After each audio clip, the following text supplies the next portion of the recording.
Hello students, I am Pawan Yadav working as a PGT Mathematics in Suraj School, Rewari. And dear students, today we will start a new chapter of class 12, that is application of derivative. और बेटा अगर मैं application of derivative की बात करूं तो आप समझ लीजिए कि ये आपके मैथमेटिक्स का सबसे ज्यादा मार्क्स का आने वाले चैप्टर्स में से एक है। अगर आपने डिफरेंशिएशन को देखा हो बेटा तो कंप्लीट डिफरेंशिएशन में आपने देखा होगा एक्सरसाइजेज बहुत ज्यादा हैं, लेकिन जो क्वेश्चंस आएंगे ना बेटा वो 2 to 3 क्वेश्चंस आएंगे, मतलब कम रहेंगे। और ये जो चैप्टर है एप्लीकेशन ऑफ डेरिवेटिव, ये समझ लो मार्क्स से भरा हुआ चैप्टर है। इसकी शायद ही कोई एक्सरसाइज हो जिसमें से एग्जाम में क्वेश्चन ना आता हो। मतलब हर टॉपिक अपने आप में बहुत ज्यादा इंपॉर्टेंट है।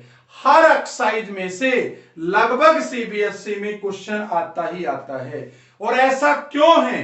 क्योंकि देखो नाम से क्लियर है, एप्लीकेशन ऑफ डेरिवेटिव्स, मतलब डेरिवेटिव्स का यूज करते हुए हम क्या क्या कर सकते हैं। तो इसका मतलब पुराने चैप्टर का भी यूज आ जाएगा और कोई नई उसकी एप्लीकेशन भी सीखेंगे, इसलिए यहां से क्वेश्चन सबसे ज्यादा आता है। तो इस चैप्टर में मैं आज इंट्रोडक्शन आपको दूंगा कि इस चैप्टर में हम पढ़ने वाले क्या क्या हैं, इसमें कौन कौन से टॉपिक्स हैं जो इस चैप्टर में हम पढ़ेंगे। एक बार ब्रीफली बताता हूं और देन हम वन बाय वन टॉपिक इसको एक्सप्लेन करते जाएंगे। तो जो सबसे पहला बेटा इसके अंदर जो टॉपिक आएगा वो आएगा rate of change of quantities. Rate of change of quantities अभी हम एक्सप्लेन करेंगे इनको। एक बार जरा लिख लेते हैं सारे टॉपिक्स को। Rate of change of quantities. दूसरा जो हम इसके अंदर पढ़ेंगे वो पढ़ेंगे tangents and normal. Tangents and normals. तो देखो बेटा, जैसे ही मैंने टेंजेंट और नॉर्मल का नाम लिया तो आपको कुछ याद आया?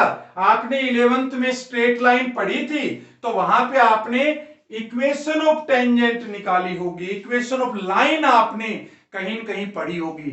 लाइन की जब आप इक्वेशन निकालते थे तो स्लोप निकालते थे, एक पॉइंट होता था, एक स्लोप होती थी, तो कुछ इक्वेशन निकलती थी, याद करो, है ना। अभी डिस्कस करेंगे। तीसरा जो हम एक्सरसाइज पढ़ने वाले हैं, जो थर्ड जो टॉपिक पढ़ने वाले हैं वो बेटा है maxima and minima. Maxima and minima, ये आपके पास क्या है, आपका थर्ड टॉपिक है। अब ये मैक्सिमा और मिनिमा क्या है, नाम से क्लियर है। मैक्सिमा मतलब सबसे बड़ी वैल्यू, मिनिमा मतलब मिनिमम वैल्यू। मैक्सिमा मिनिमा क्या है, ये मैक्सिमा मिनिमा, इसकी बात करेंगे। और जो नेक्स्ट टॉपिक है आपका वो है errors and approximations. Errors and approximations, ठीक है बेटा। अब एरर्स एंड अप्रोक्सीमेशंस में क्या पढ़ेंगे, बात करेंगे। सबसे पहले एक बार हम rate of change of quantities की बात कर ले briefly. Rate of change of quantities क्या कहता है, जरा देखिए। मतलब ये हुआ कि जैसे बेटा एक y अगर x में फंक्शन होता था, याद करो y is equal to x square होता था, और आपसे पूछता था dy बाई dx निकालो, तो आप क्या करते थे, dy by dx is equal to आप लिख देते थे 2x। भाई एक्स स्क्वायर का क्या कर देते थे आप, डिफरेंशिएशन कर देते थे। मतलब ये हुआ कि भाई y है ना, वो x के विद रिस्पेक्ट टू कितना चेंज हो रहा है। मतलब ये हुआ rate of change of quantities का कि अगर मैं एक क्वांटिटी को स्लाइटली चेंज कर दूं, बढ़ा दूं या कम कर दूं, तो दूसरे के ऊपर क्या इफेक्ट पड़ेगा। मतलब ये हुआ, देखो y क्या है, डिपेंडेंट वेरिएबल, x क्या है, इंडिपेंडेंट वेरिएबल है। y किस पे डिपेंड कर रहा है, x के ऊपर डिपेंड कर रहा है। तो क्या हुआ, जब dy बाई dx लेंगे तो क्या हुआ, मतलब अगर x को मैं चेंज कर दूंगा तो डायरेक्ट असर किसके ऊपर आएगा, y के ऊपर आएगा। तो इसका मतलब क्या हुआ, differentiation of y with respect to x, मतलब x को अगर मैं स्लाइटली स्मॉल चेंज करता हूं x में, तो y में कितना चेंज आएगा, यही तो तुम्हारा rate of change of quantities है। तो इसको बेटा हम, हमारा पहला टॉपिक है जिसको हम डिटेल से पढ़ने वाले हैं। इसी तरह से अगर मैं y अगर r में ले लूं, जैसे मैं कह दूं कि भाई आपके पास एरिया दे रखा है पाई आर स्क्वायर, और मैं आपसे पूछूं भाई डीए बाई डी आर निकालो, तो बताओ डीए बाई डी आर आप क्या कहोगे। अब विद रिस्पेक्ट टू आर पूछ रहे हैं तो आपके पास हो जाएगा 2 पाई आर। भाई आपके पास पाई तो कांस्टेंट है, आर स्क्वायर का 2r, मतलब आर को चेंज करने से एरिया कितना चेंज होता है, this is known as rate of change of area with respect to radius. तो बेटा ये सारी चीजें आपका पहले टॉपिक के अंदर हम पढ़ने वाले हैं। अब टेंजेंट एंड नॉर्मल क्या है, जैसे बेटा आपके पास ये कोई कर्व है मान लिया, अब इस कर्व के ऊपर मुझे यहां पे टेंजेंट की इक्वेशन ड्रॉ करनी है। भाई ये टेंजेंट की इक्वेशन क्या है, तो एक लाइन ही ना ये, तो अब इसके डिफरेंट डिफरेंट आपके पास हम टेंजेंट्स की इक्वेशन ड्रॉ करेंगे। जैसे फॉर एग्जांपल अगर आपको एक पॉइंट गिवन हो, जैसे मैंने x1 y1 पॉइंट है, भाई कर्व के ऊपर कोई पॉइंट तो होगा ही होगा, ठीक है, कोई न कोई इसकी स्लोप भी होगी, तो मान लेता हूं मैं इसकी स्लोप हो गई m, जो dy बाई dx है, तो क्या हो जाएगा जरा equation of tangent, y minus y1 is equal to m into x minus x1। याद करो पहले भी आपने थोड़ा बहुत पढ़ा है, अभी मैं ज्यादा डिटेल में नहीं जाऊंगा बेटा, क्योंकि इसको हम जब टॉपिक आएगा तो पढ़ेंगे, फिलहाल तो इतना समझ लो टेंजेंट है क्या। जैसे ये कोई एक टेंजेंट हो जाएगा, तो अब नॉर्मल की इक्वेशन पूछेगा तो क्या होगा, भाई नॉर्मल क्या होगा, ये जो टेंजेंट है इसके बिल्कुल जो परपेंडिकुलर जो लाइन होगी वो तुम्हारी क्या होगी, नॉर्मल होगी। मतलब ये हुआ कि इसकी जो स्लोप बन रही थी उसकी स्लोप का क्या होगा, ये अगर थीटा है तो आपके पास ये क्या होगा, आपका ये चेंज हो जाएगी स्लोप, मतलब ये परपेंडिकुलर होंगी दोनों लाइनें, टेंजेंट और नॉर्मल आपस में दोनों परपेंडिकुलर होंगे। तो ये बात थी आपके कौन से टॉपिक की, टेंजेंट एंड नॉर्मल की, जो हम बाद में डिस्कस इसके ऊपर करेंगे जब एक्सरसाइज आएगी, बहुत इंपॉर्टेंट है, अक्सर एक क्वेश्चन इस टॉपिक के ऊपर आ जाता है। उसके बाद बात करते हैं आपके पास मैक्सिमा एंड मिनिमा की बात करते हैं। तो मैक्सिमा और मिनिमा क्या है बेटा, कि आपका एक कर्व है, मान लीजिए ये आपके पास एक कर्व आ गया, ठीक है, अब आप देखिए ये कर्व ले लिया मैंने, तो आप क्या देख रहे हैं इसके अंदर, भाई ये मैक्सिमा, ये मिनिमा, फिर ये मैक्सिमा, फिर ये मिनिमा, बहुत सारे आपके पास मैक्सिमा मिनिमा, मैक्सिमा मिनिमा, कई सारे मैक्सिमा हो सकते हैं, कई सारे मिनिमा हो सकते हैं। इसके दो टेस्ट भी पढ़ने वाले हैं, एक आपके पास फर्स्ट डेरिवेटिव टेस्ट आएगा और एक तुम्हारे पास सेकंड डेरिवेटिव टेस्ट आएगा। क्या होंगे डिस्कस करेंगे जब टॉपिक आएगा। और इसके बाद हम बात करते हैं एरर्स एंड अप्रोक्सीमेशंस। अब ये एरर्स एंड अप्रोक्सीमेशंस में ये कैसे यूज होता है, जरा वो भी आप समझ लीजिए। आपके पास आपको कह देगा कि भाई 25.5 का अंडरूट निकालिए, किसका अंडरूट निकालिए, 25.5 का। आपको कह देगा 28 की पावर 1/3 है, इसको सोल्व करिए। तो अब आप कहेंगे कि सर अगर ऐसा होता 25 का अंडरूट, तब तो सर हम बड़ी आसानी से निकाल देते, भाई इसका अंडरूट आ गया 5।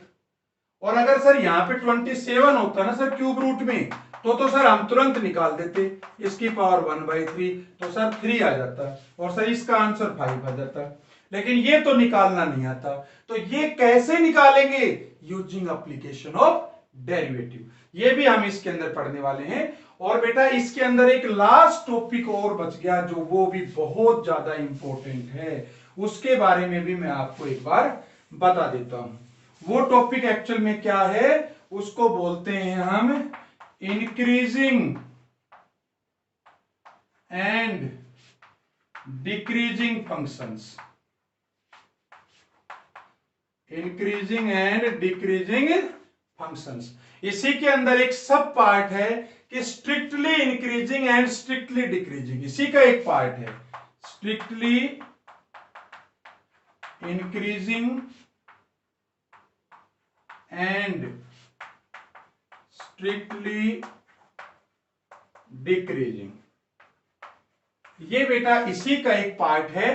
तो इंक्रीजिंग क्या है, जैसे एक मैंने एक ड्रॉ कर लिया, ये एक कर्व जा रहा है, ठीक है। अब ये कर्व कैसा है, देखो अगर x को इंक्रीज कर रहा हूं y इंक्रीज हो रहा है, इंक्रीजिंग कर्व होगा आपका, ठीक है। अब अगर एक दूसरा कर्व ड्रॉ करूं, ये कर्व मैंने ड्रॉ कर दिया, तो आपको ये देखना पड़ेगा कि कब कोई फंक्शन आपका इंक्रीजिंग है, कब कोई फंक्शन आपका डिक्रीजिंग है। और इसमें मैं आपको वहां पे अंतर बताऊंगा कि एक्चुअल में इंक्रीजिंग डिक्रीजिंग में और स्ट्रिक्टली इंक्रीजिंग और स्ट्रिक्टली डिक्रीजिंग, इन दोनों में क्या डिफरेंस है, ये सारा हम इस चैप्टर में स्टडी करने वाले हैं। तो ध्यान से देख लीजिए बेटा, ये 5 टॉपिक्स हैं।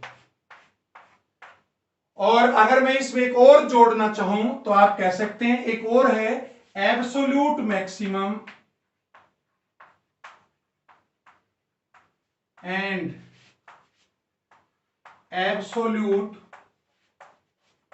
Minimum value. मतलब ये हुआ कि इंक्रीजिंग जो आपने देखा मैक्सिमा और मिनिमा, ये तो कई सारे हो सकते हैं, कई सारे मैक्सिमा हो सकते हैं, कई सारे मिनिमा हो सकते हैं, लेकिन एब्सोल्यूट मैक्सिमम आपकी एक ही सबसे बड़ी वैल्यू और एक ही सबसे कम वैल्यू, तो ये आपका किसके अंदर आएगा, absolute maxima and absolute minima.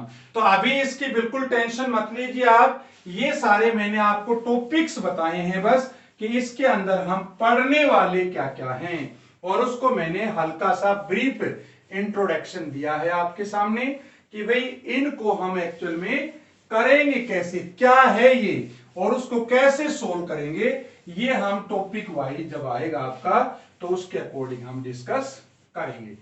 तो अब मैं एक बार आपको जो फर्स्ट टॉपिक है उसका एक बार इंट्रोडक्शन दे देता हूं। क्या है जरा बताइए, rate of change of quantities, rate of change of quantities.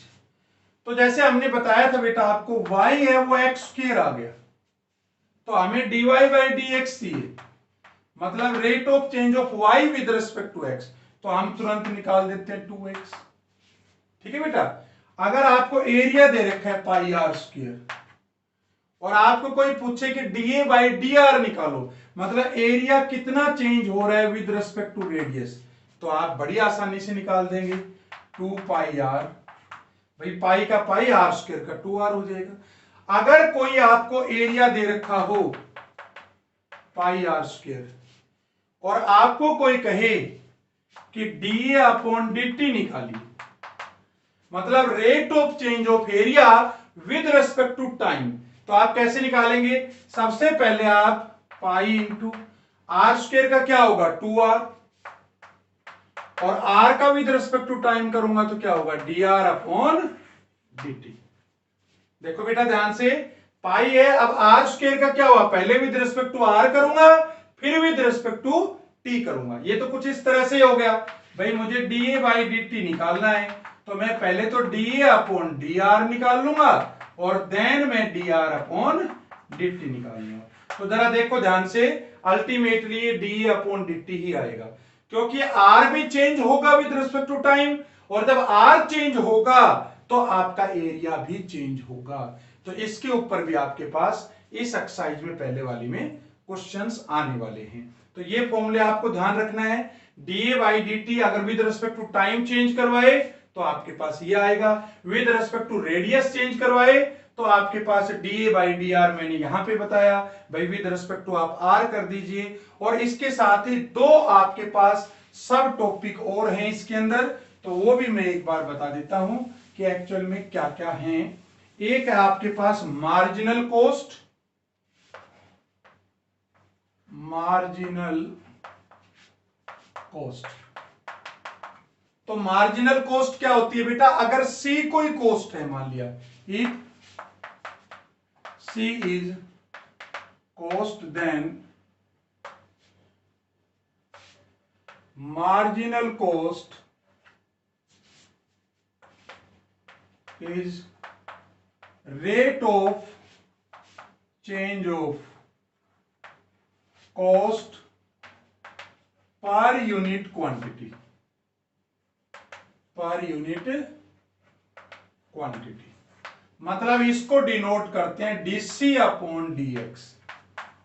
अगर सी तुम्हारी कॉस्ट है तो उसको किसके विद रिस्पेक्ट टू डिफरेंशिएट कर दो, with respect to x differentiate कर दीजिए, तो वो आ जाएगी marginal cost.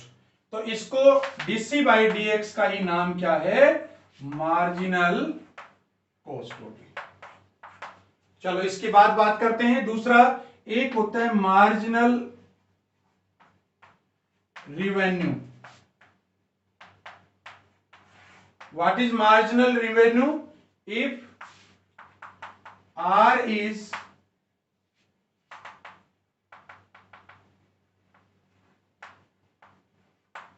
marginal revenue, marginal revenue will be dr upon dx। कैसे डिनोट करेंगे मार्जिनल रिवेन्यू को? dr अपॉन dx से डिनोट करेंगे। और R क्या होगा? If R is the revenue of selling X items, then dr by dx is known as marginal revenue। मतलब ये हुआ बेटा कि अगर हमारे पास रिवेन्यू मतलब कलेक्शन जो आया, अगर हमने एक्स क्वांटिटीज को सेल करने के बाद आर हमारा अगर रिवेन्यू आया, तो व्हाट इज मार्जिनल रिवेन्यू? उसको with respect to x differentiate कर दीजिए, dr बाई dx जो होगा that is known as marginal, आपके पास मार्जिनल रिवेन्यू। तो बेटा ये दो हैं टॉपिक जो कई बार एग्जाम में क्वेश्चन आ जाता है। तो मार्जिनल कॉस्ट मतलब डीसी बाई डीएक्स, और मार्जिनल रिवेन्यू मतलब क्या हुआ आपके पास डी आर अपॉन डीएक्स।